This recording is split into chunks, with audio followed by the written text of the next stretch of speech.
a while. Yeah, it's been a long while. People told us, people warned us that when we moved into the house, which we did last year about this time, that progress would slow, and they weren't kidding. The other thing that I feel like I wasn't prepared for is the amount of decision fatigue when building a house or rebuilding a house or renovating a house or whatever. They do not warn you enough how much decision fatigue you have. As a matter of fact, I'll share with you some of the decisions we're currently facing, and maybe you can weigh in your opinion. I'll also probably toss in some before and afters or then and nows just for fun. And while we are going much slower than we were initially, we have made some pretty good progress. The biggest, most exciting progress is probably the fact that there is no scaffolding in the living room. It is gone. That was amazing to get that out. I told Chris that I had the goal to get the scaffolding out of the living room as my Christmas gift, but that time it came and went. All in, the scaffolding was in the living room for just over 2 years. Now, we didn't actively use it that whole time, but still, that's a long time for scaffolding to be in your living room. And to get it out of the living room, we had so many details that we had to deal with. Finishing the window frames or casings, finishing the lights being put together and hung, cleaning the fireplace wood was huge, putting in the ceiling fan, not to mention staining the backside of the last beam that has sat for months because, well, it was hard to get to and I needed a little bit of a special setup to get it done. But in the end, the scaffolding is gone and we are actually able to use the living space. That said, there's still no flooring because there's still no stairs. And the stairs are definitely the next big project on our to-do list. But after living in the home for a year, one of the things that we realized is the sound in this house is terrible. So I picked flooring for the downstairs area, not having lived here. I picked an LVT concrete-like look tile. That is not gonna work. We have decided to change course and go with carpet. We're going to put tile around the fireplace for dealing with any sparks and things like that from when we burn. Outside of the tile around the fireplace, we are scrapping any solid surface and we are putting carpet, which then leads to what kind of carpet and what color of carpet. More decisions. With the stairs, we've had a couple snafus. We are having a friend put together the stair treads for us, which leads to decision number 2. What size of stair treads do you put? Now we have started the main beam of the staircase. We have the plates that the stair treads themselves will sit on, which is very exciting. But the stairs going in, we have to wait for the treads to do anything more. But with that, then we have to make the decision on a railing design, which is fun and again, stressful, if you know what I mean. So we have 2 different design ideas for the railing, and we're really in that weird, like, which one do we like better and why? And then there's the decision about tile.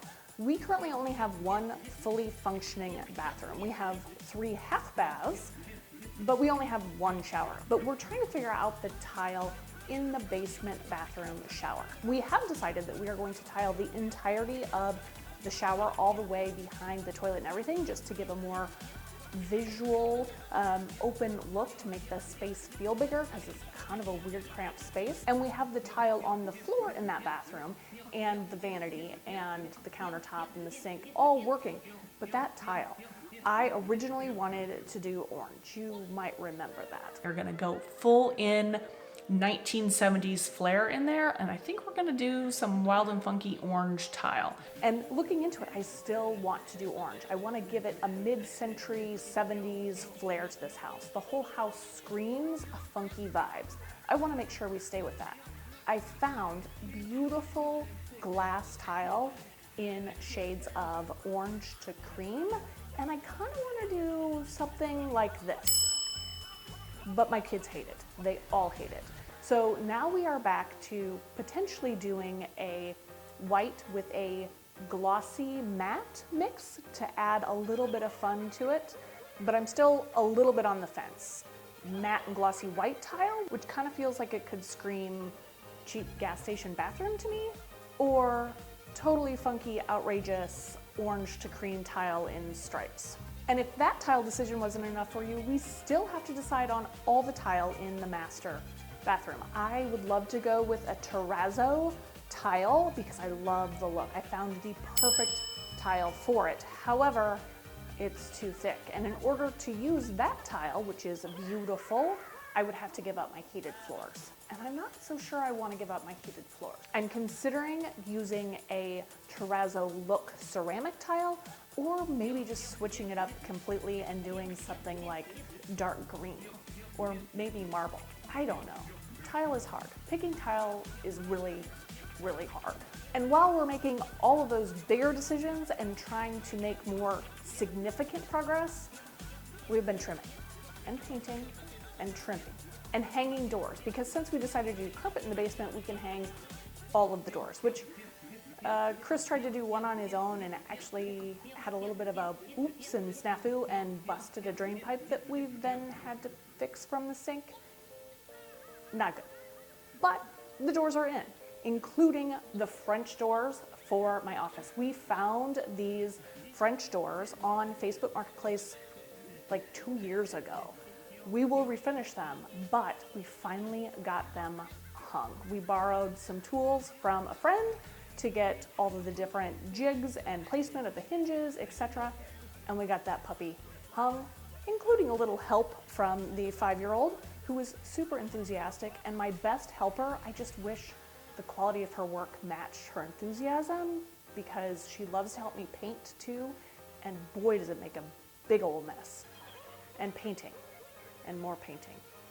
I paint all the time, and yet there's still more painting to do, and filling nail holes and sanding nail holes.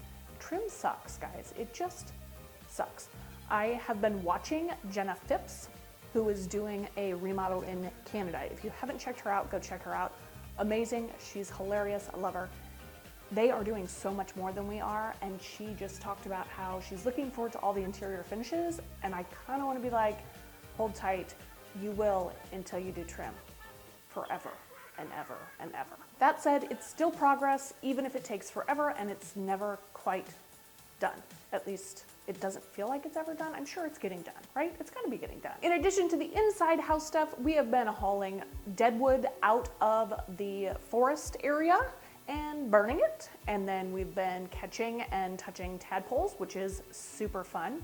And we're also prepping for one of the reasons we bought this property, which is to build a shop for Chris to do metal fabrication work.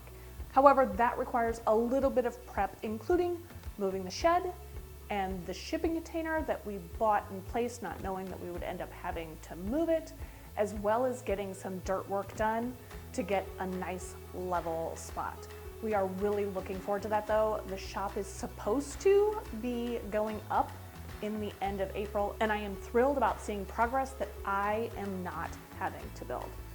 Stay tuned. I hope to time-lapse the build of the shop, because that should be a lot of fun to watch them build. And now, as promised, then and now of where we started and where we are at the moment for your entertainment.